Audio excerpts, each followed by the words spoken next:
Hi, I'm James Lamont, Fellow at the Vidine Center for Rural Economic Development at the University of Minnesota. Recently, a new report came out updating the weather disaster impact on crops for 2022.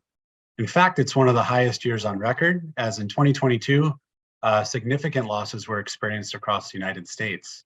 Roughly $21 billion in crop losses occurred, primarily concentrated in the Midwest, the southeastern United States, and Texas.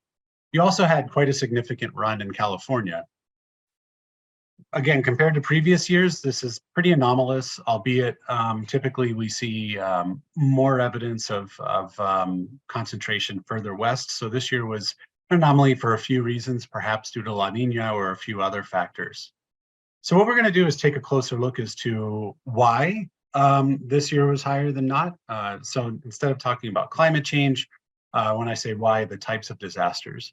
So April through June, we saw extreme spring weather, primarily in the Midwestern United States, whether it was the upper Great Plains or the lower Great Plains, lots of tornadoes, lots of hail, and a variety of severe storms, including derechos. And the derecho is the straight line wind, basically, that moves at the wind speeds are equivalent to about a hurricane, Cat 2, Cat 3, depending on how strong the derecho is.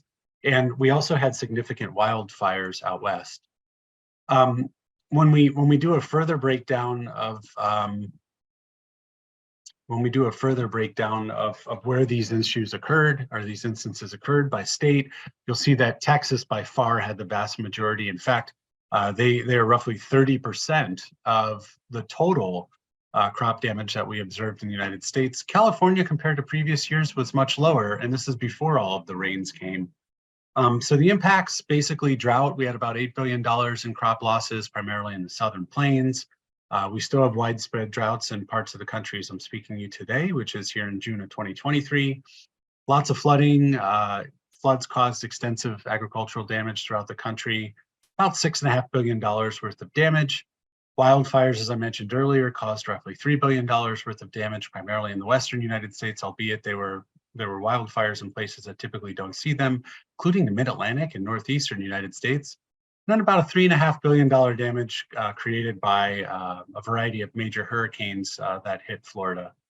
So in the aggregate, pretty serious year. Oh, and there were some freeze events as well that were anomalous in January and then even into March for various crops as far as the Mid-South into April. So lots of varieties last year compared to previous years.